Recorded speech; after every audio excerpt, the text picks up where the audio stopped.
Aujourd'hui, c'est la première conférence de toute une série de cours et de conférences concernant la médecine chinoise. Je vais vous montrer le charme et la longue histoire multimillénaire de la médecine chinoise traditionnelle. Je vais faire un résumé dans cette première conférence du développement de cette médecine. Le développement de la médecine chinoise traditionnelle a commencé il y a plus de 3000 ans et elle a pu se développer durant toutes ces années avec énormément de cas de pratique et de recul d'expérience. Cette médecine est devenue une médecine unique au monde. Les échanges avec le monde extérieur ont commencé il y a 2000 ans concernant la médecine chinoise. Et depuis des dizaines d'années, cette médecine a eu de plus en plus de reconnaissance aussi dans de plus en plus de pays. L'influence de cette médecine se trouve dans tous les aspects de la vie du peuple chinois. La théorie et la philosophie de cette médecine est profondément ancrée dans l'esprit chinois. La médecine chinoise met l'accent sur l'harmonie entre l'humain et les éléments de la nature et surtout l'équilibre entre yin et yang. Mais c'est un équilibre dynamique. C'est une médecine préventive. On cherche l'origine et la vraie raison de la maladie. Maintenant, je vais vous parler des deux concepts principaux de la médecine chinoise. Le premier concept s'agit de la force vitale, qi, comme qigong. Vous connaissez tous le mot qigong et c'est le même qi, la force vitale. Et ça, c'est la base et la fondation d'une bonne santé physique et mentale. La différence entre quelqu'un qui est endormi et quelqu'un qui est mort. Donc, la base, bien sûr, de cette force vitale se concentre à la respiration. Quand quelqu'un est endormi, il a encore la respiration, alors que si c'est quelqu'un qui est mort, il n'y en a plus. Il n'en a plus. Donc, le deuxième concept est le concept de yin-yang. La philosophie chinoise, l'essentiel de la philosophie chinoise se trouve dans yin et yang. Sont deux éléments qui sont à la fois contradictoires et complémentaires. Par exemple, si on prend l'exemple d'une montagne, le côté sud, qui est plus souvent ensoleillé, est considéré comme le côté yang, et l'autre côté du nord est considéré comme le côté yin. Pourquoi le côté ensoleillé est yang? C'est parce que le soleil lui-même est considéré comme une force très puissante de yang. Dans le corps humain, ça correspond au cosmos aussi. Du coup, parmi les 12 parcours méridiens, il y en a qui sont yin et il y en a qui sont yang. Du coup, tout ce qui est poitrine, le ventre, tout ce qui est en face, le côté face du corps humain, le dos est considéré comme le côté yang et le côté ventre et poitrine est considéré comme yin. Pourquoi cette notion de yin et yang dans le corps humain? C'est parce que la culture chinoise est à la base une culture agricole. Du coup, le dos, comme nos ancêtres travaillaient beaucoup dans les champs, le dos reçoit énormément de rayons solaires. Du coup, le dos est considéré comme yang, alors que le ventre, la poitrine, reçoit beaucoup moins de rayons soleil. Voici le sommaire de la conférence d'aujourd'hui. On va commencer par l'histoire, le développement et la transmission de cette médecine. Il y a 4000 ans, plus de 4000 ans, dans la découverte de la nature, nos ancêtres ont pu goûter et découvrir certaines vertus des herbes médicinales. Donc ça, c'est l'origine de la médecine chinoise. Nos ancêtres transmettent ces connaissances, ces savoir-faire de génération en génération. Et de plus en plus, ils cherchent avec objectif des herbes médicinales pour soigner différents types de maladies. L'origine de l'acupuncture vient du fait que nos ancêtres trouvent que avec certaines branches pointues ou des pierres sous forme d'aiguilles ou sous forme de spatule, quand on gratte certains points du corps, on se sent mieux, certains symptômes de maladie se soulagent. Et petit à petit, ils ont découvert des méridiens et le traitement d'acupuncture. Nous avons découvert dans les fouilles archéologiques certaines aiguilles faites par l'os des animaux et avec l'objectif de soigner le corps. Et ça date d'il y a 8000 ans, entre 5000 ans et 8000 ans. Pareil pour les traitements de fumigation ou de moxibustion. À l'époque, les ancêtres trouvent qu'avec des pierres ou du sable chauffé, ça pourrait soulager plusieurs maladies, symptômes de maladie. Vraiment l'origine de moxibustion. Donc, sous la dynastie Zhou, c'est-à-dire plus de 1000 ans avant Jésus-Christ, la Chine a établi le premier institut médical du monde, avec en plus les règlements qui vont avec. Sous la dynastie de Chunqiu Zhanguo, c'est-à-dire les royaumes combattants, 700, 800 avant Jésus-Christ, la médecine chinoise commence à prendre vraiment son indépendance en dehors du chamanisme. La base de la théorie de la médecine chinoise s'est établie. Pendant la période de Qing et de Han, c'est-à-dire 200 ans avant Jésus-Christ, la médecine chinoise a pu se développer, a eu un essor de développement. Plusieurs livres classiques de la médecine chinoise sont écrits pendant cette période et on a vu aussi toute une génération de grands médecins, dont Hua Tuo. Hua Tuo était vraiment un pionnier dans tout ce qui est anesthésique. C'est lui qui a inventé le premier anesthésique du monde. Donc, Hua Tuo,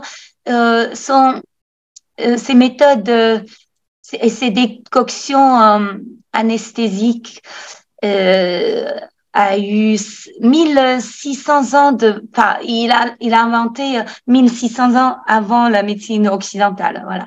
Et puis pendant la dynastie Tang, on a vu un médecin qui est toujours super connu, même aujourd'hui, qui s'appelle Sun Simiao. Il a su faire une synthèse de toutes les ordonnances d'avant et d'ajouter ses propres retours d'expérience. Et il a mis toutes ces ordonnances dans 2 livres qu'on consulte encore aujourd'hui, que tous les médecins considèrent, enfin, ces 2 livres sont considérés par tous les médecins chinois comme 2 grands classiques. Donc, c'est aussi Sun Simiao qui a établi la théorie qui met au centre de la médecine le patient et les besoins du patient. Donc, cette notion était très avant-gardiste à l'époque. Le respect des besoins, le respect de la maladie du patient était mis au centre de la médecine chinoise. Sous dynastie Song, c'est-à-dire il y a 1000 ans, la Chine a établi la première université de la médecine chinoise. À cette époque, un grand médecin a fabriqué une maquette en bronze pour montrer tous les parcours de méridiens. Et c'est en taille réelle, exactement celle d'un être humain. Vous pouvez voir sur la photo que sur ce bonhomme en bronze, on fait la démonstration de 12 parcours méridiens et 354 points d'acupuncture.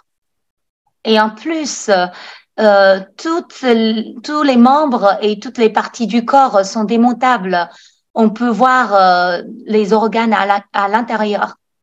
C'est un des premiers instruments pédagogiques de la médecine chinoise.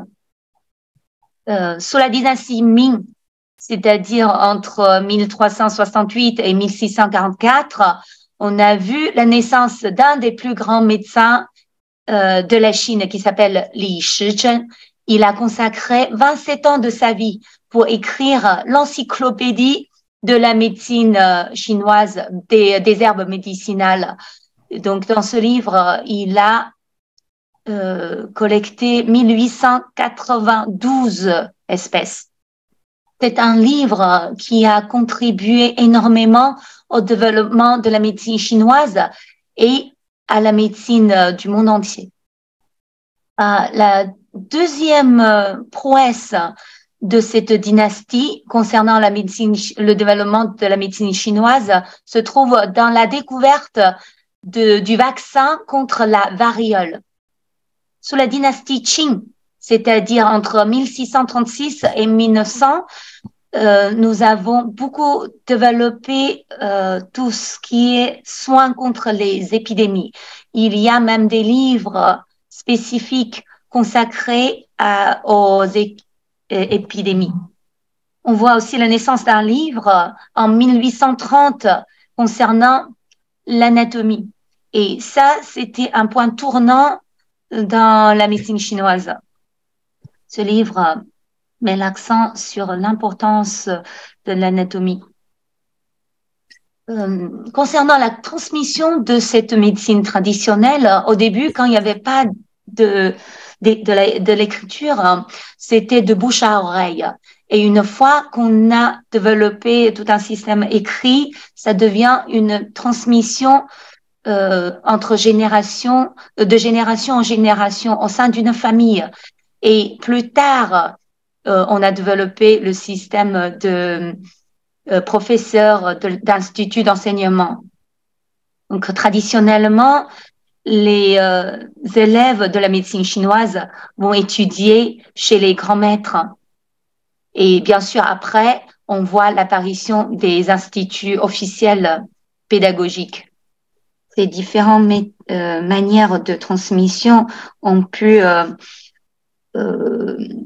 aider le développement et de la transmission de la médecine chinoise.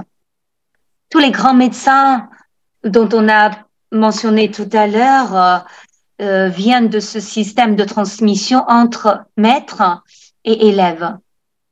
Dans la Chine actuelle, la médecine chinoise couvre toute la Chine avec les hôpitaux spécialisés.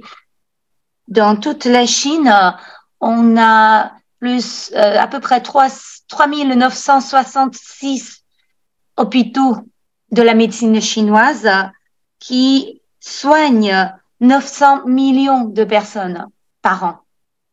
La Chine compte 42 universités spécialisées de la médecine chinoise.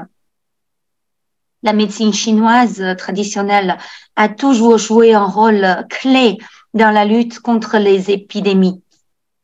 Par exemple, SARS, à l'époque quand il y avait l'épidémie de SARS ou quand il y avait des épidémies liées à tremblement de terre qui a fait beaucoup de victimes dans la province de Sichuan, la médecine chinoise a aidé beaucoup de sinistrés. La Chine a mis de plus en plus d'accent sur le développement et les recherches de cette médecine. Et elle a créé des laboratoires et des centres de recherche dédiés. L'industrie des herbes médicinales s'est déjà très bien développée aussi. On compte 130 patrimoines culturels immatériels liés à la médecine chinoise. la moxibustion et l'acupuncture ont été inscrites au patrimoine culturel immatériel de l'humanité de l'UNESCO. 黄帝内经 et l'encyclopédie des herbes médicinales, ces deux grands classiques de la médecine chinoise sont considérés comme deux livres remarquables de la mémoire collective de l'humanité. Bon. La deuxième partie de cette conférence va être consacrée à l'introduction du développement de la théorie de la médecine chinoise. Donc, le berceau de la théorie de la médecine chinoise date de 700 ans, entre 700 ans et 200 ans avant Jésus-Christ. Les trois piliers de cette base de la théorie se trouvent dans la force vitale de la théorie de yin et yang, et trois, la théorie de 5 éléments ou Xing. Vous pouvez voir sur l'image, ça c'est le symbole de yin et yang et de tai chi. On peut le considérer comme les premiers totems de la civilisation chinoise. On peut voir deux poissons, c'est yin et yang, mais sous forme de poissons. Ces deux poissons, yin et yang, noir et blanc, sont dans un mouvement perpétuel qui crée un équilibre dynamique. Les deux trous représentent les yeux des deux poissons.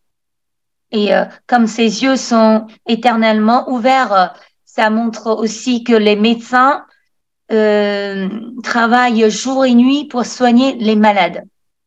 Donc, cette image symbolise non seulement la théorie yin et yang, mais elle est aussi l'incarnation de valeurs des médecins chinois. Maintenant, on m'a donné un exemple. En Chine, comme en France, on est au printemps. Vous savez, beaucoup de gens au printemps souffrent des symptômes d'allergie. Ça peut être sous forme de démangeaisons, des toux, etc.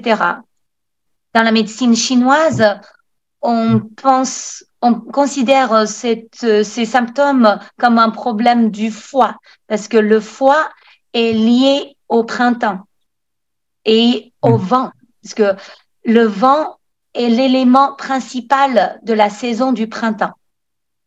Dans la médecine chinoise considère les attaques perverses de l'extérieur comme des intrus de la santé.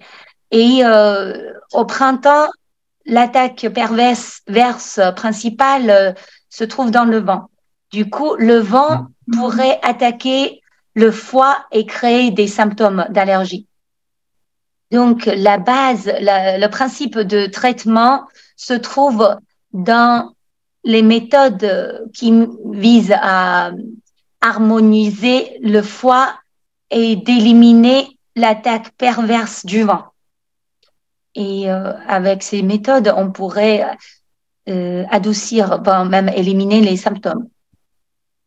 Et plus important que ça, la médecine chinoise pense à tout ce qui est préventif. Donc, une fois que le patient est soigné, comment faire en sorte qu'il n'aura plus ces symptômes printemps prochain.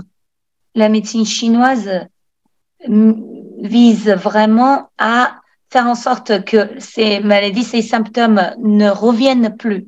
Et c'est ça qui est plus important que le soin lui-même. Tous ceux qui souffrent de l'allergie au printemps ont souvent une langue relativement gonflée avec les empreintes de dents tout autour de la langue. Ou si vous pouvez regarder, à l'extérieur de la langue, on peut souvent trouver des petits traits de dents, en fait. C'est les dents qui donnent leur empreinte dessus. Ça, c'est un symptôme de manque de la force vitale. Donc, ça montre aussi qu'il souffre de trop d'humidité dans le corps et, et aussi une faiblesse de la rate et de l'estomac. Donc, ce qui est important, c'est de pouvoir soigner la santé quotidiennement.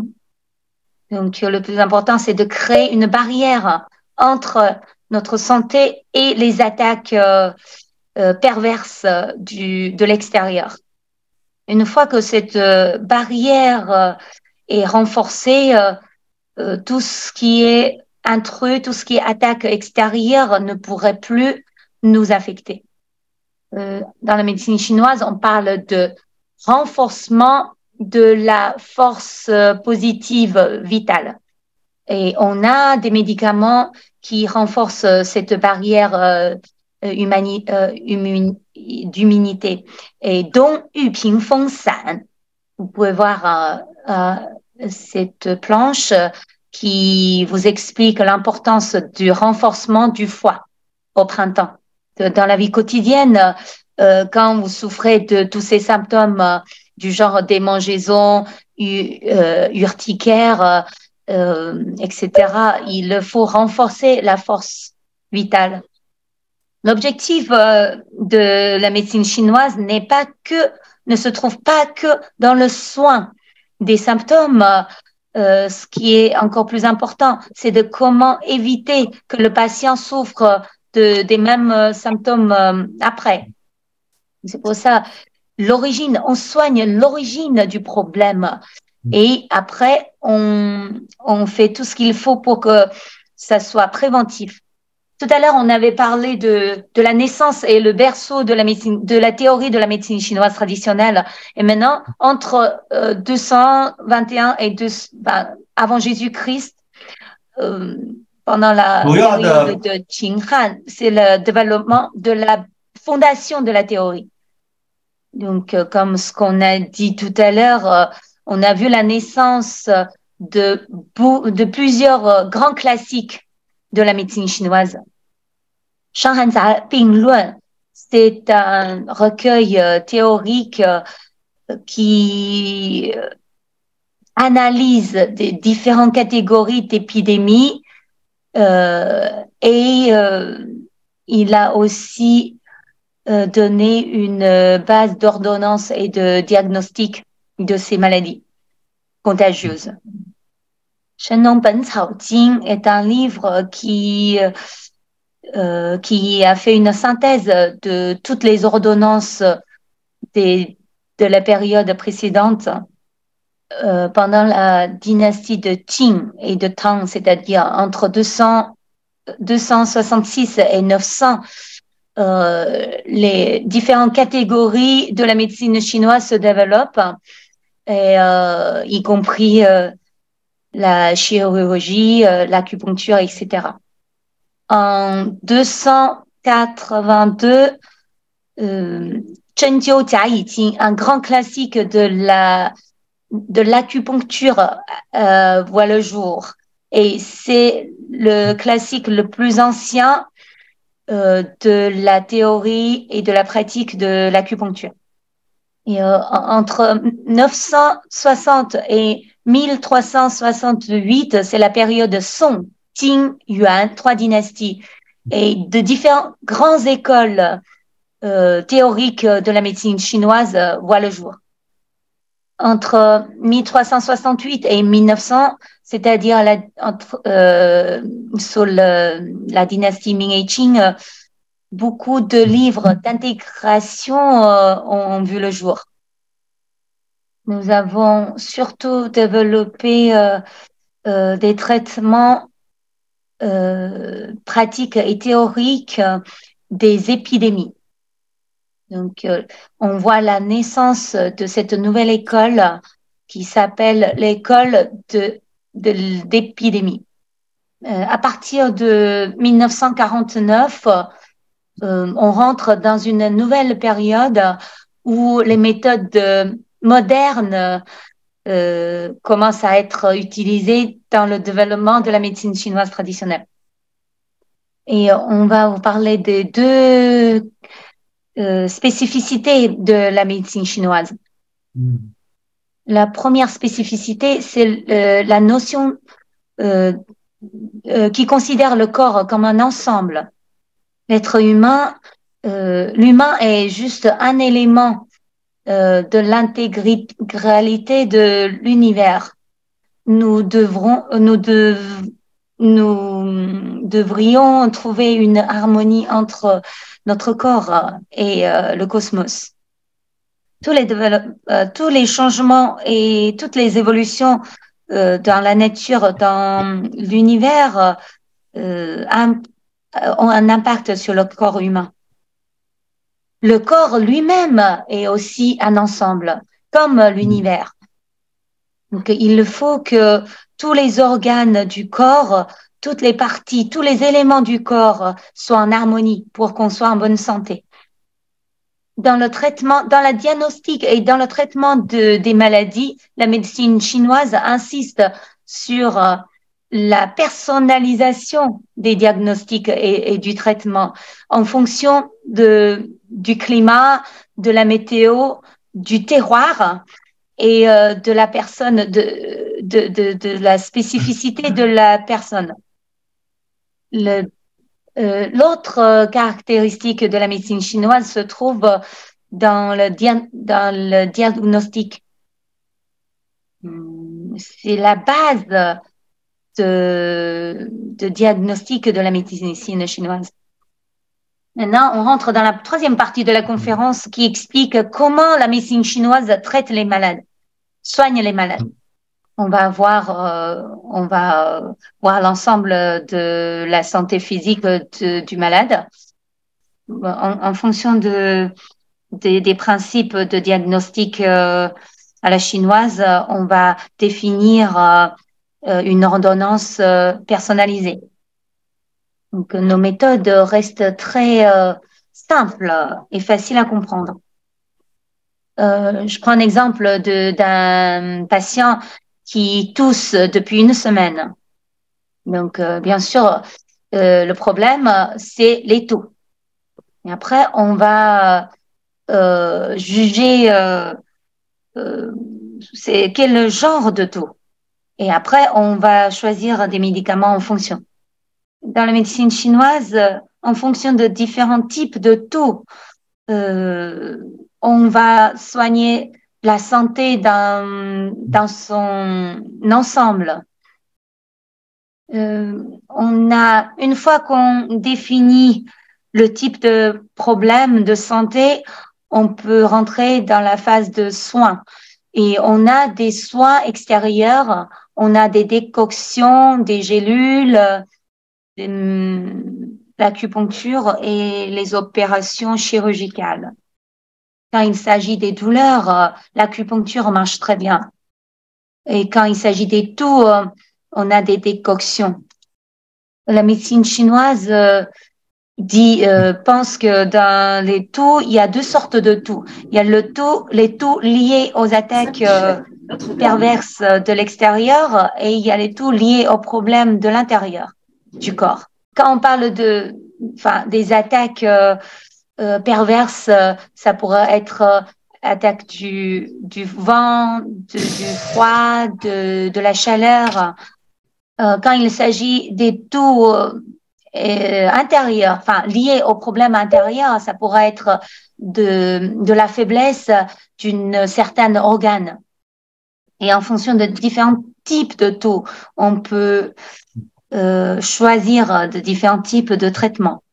Et après, bien sûr, dans les soins, ça ressemble à la médecine occidentale, c'est-à-dire qu'on va, une fois qu'on définit le problème, on va prescrire des médicaments. La différence entre la médecine chinoise et celle de l'Occident, se trouve dans la différence de philosophie et de leur base théorique. Il y a deux catégories de symptômes. L'une sportif, l'autre non sportif. On connaît tous quelqu'un qui souffre de Parkinson Le patient pourrait souffrir de tremblements de mains, il souffre d'une raideur corporelle et il est relativement lent dans ses mouvements. Il y a d'autres symptômes qui sont pas liés au mouvement. Par exemple, il pourrait souffrir d'insomnie, manque d'odorat, problème d'odorat. Beaucoup de patients souffrent de la fatigue, de la constipation et des douleurs dans le corps. Donc, ça peut être aussi une espèce de lassitude, puis de la dépression, des sueurs spontanées. D'après la médecine chinoise, c'est un problème de manque de qi, c'est-à-dire la force vitale, et c'est aussi la faiblesse de côté yin du corps. Donc, il faut renforcer la force vitale et le côté yin. Nous avons plusieurs décoctions dédiées à ces symptômes.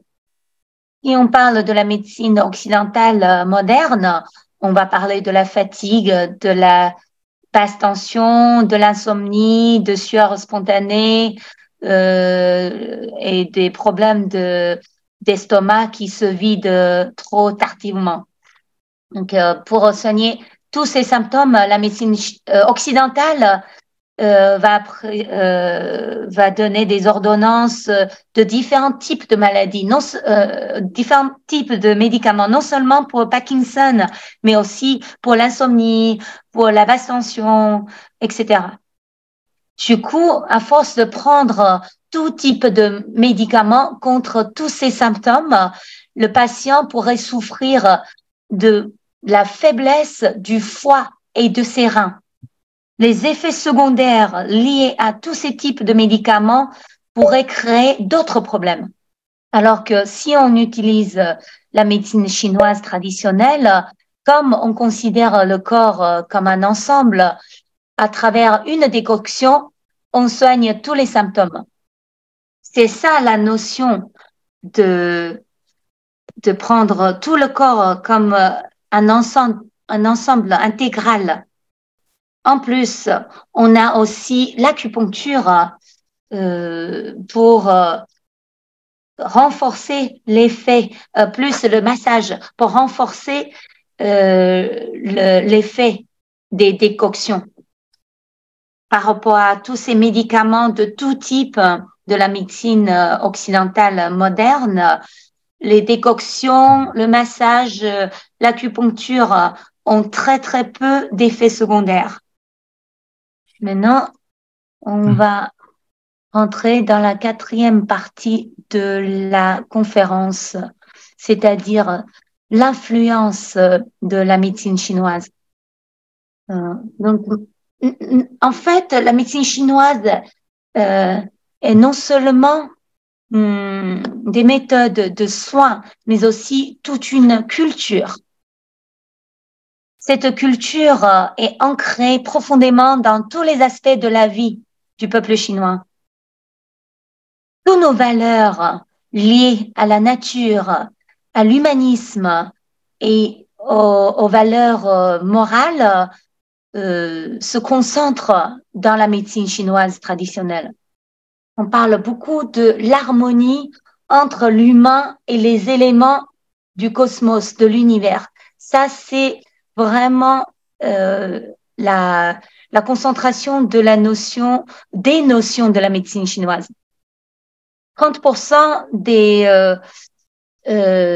gens vivant à l'extérieur de la Chine ont déjà eu contact avec cette culture de la médecine chinoise ou ont déjà eu expérience de soins de cette médecine. Les grands classiques de la médecine chinoise ont été traduits dans beaucoup de langues étrangères, y compris anglais, français, russe, arabe, allemand, japonais, etc. En plus, la médecine chinoise traditionnelle donne de nouvelles pistes de recherche et d'inspiration pour la médecine moderne. Un cas excellent de cette inspiration se trouve dans l'application de l'artémisinine. La Chine donne beaucoup de soutien en cas de sinistre, en cas de catastrophe naturelle dans plus de 70 pays.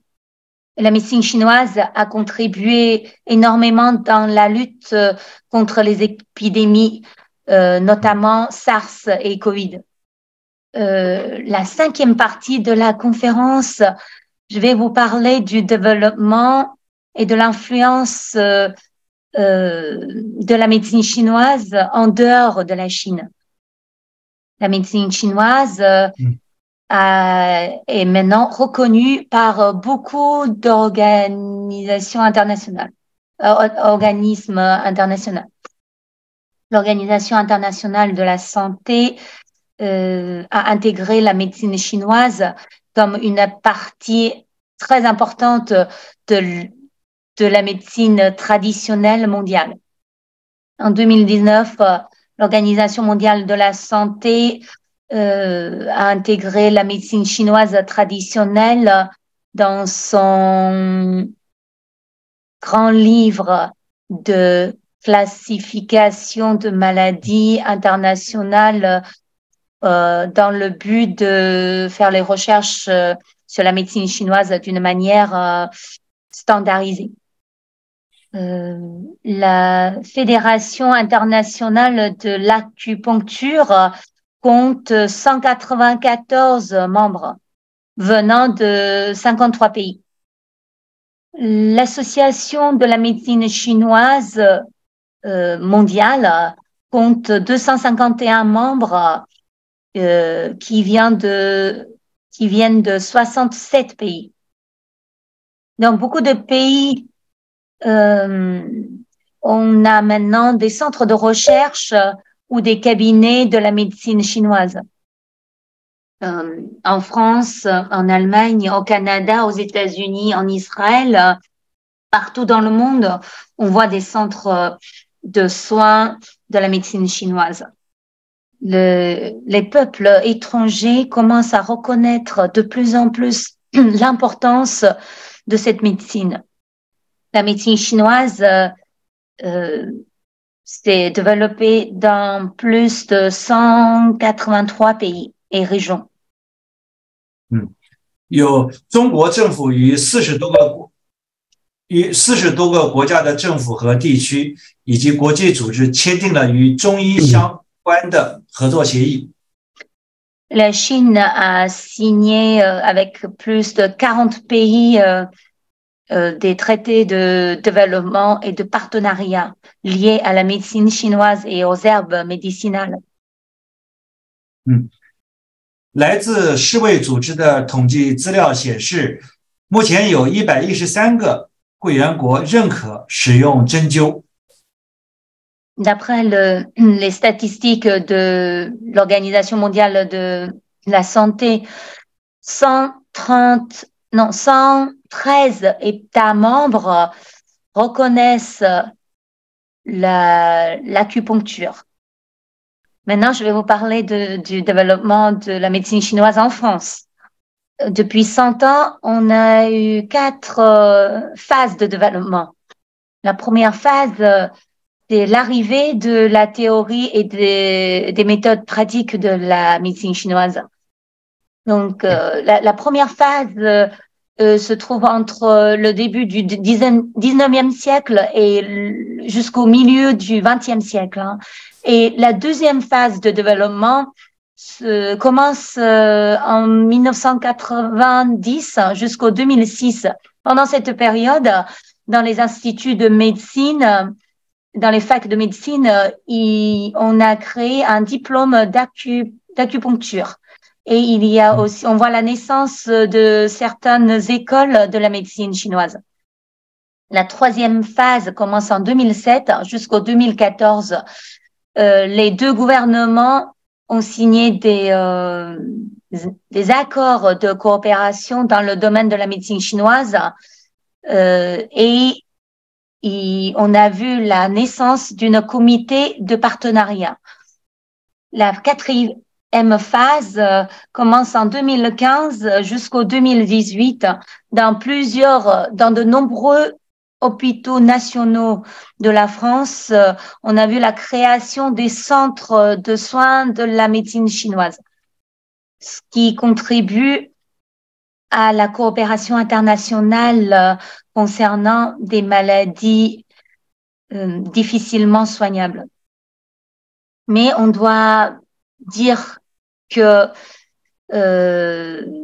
au niveau de l'éducation pédagogique de la médecine chinoise, pour l'instant, c'est encore complètement de la lacune dans les instituts ou dans les facs français.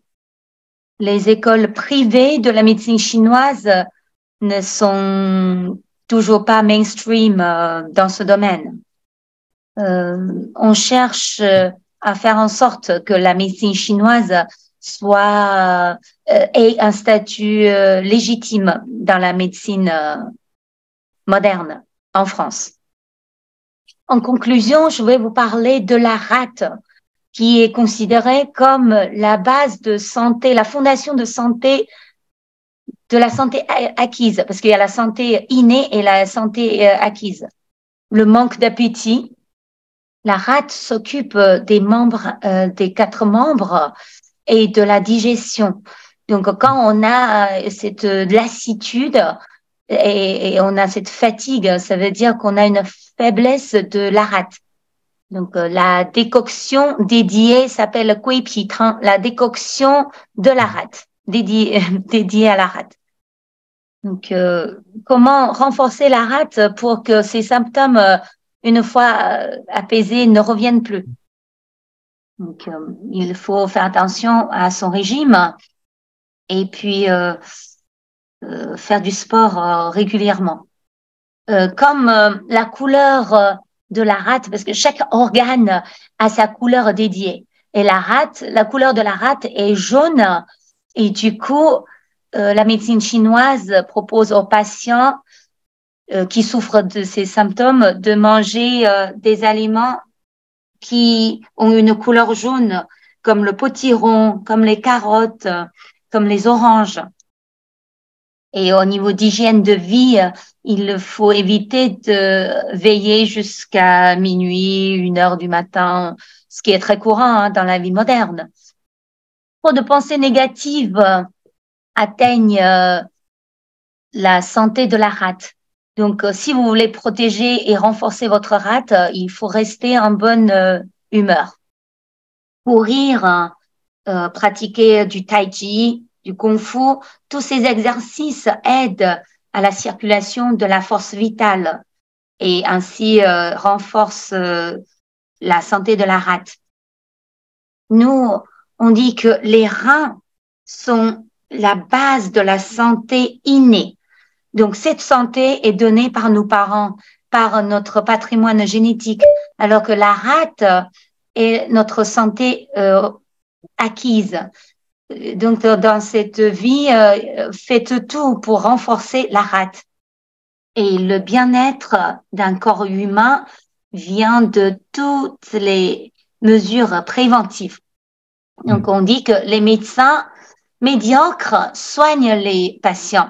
Les médecins excellents, exceptionnels, donnent des méthodes préventives pour que les symptômes ne reviennent plus.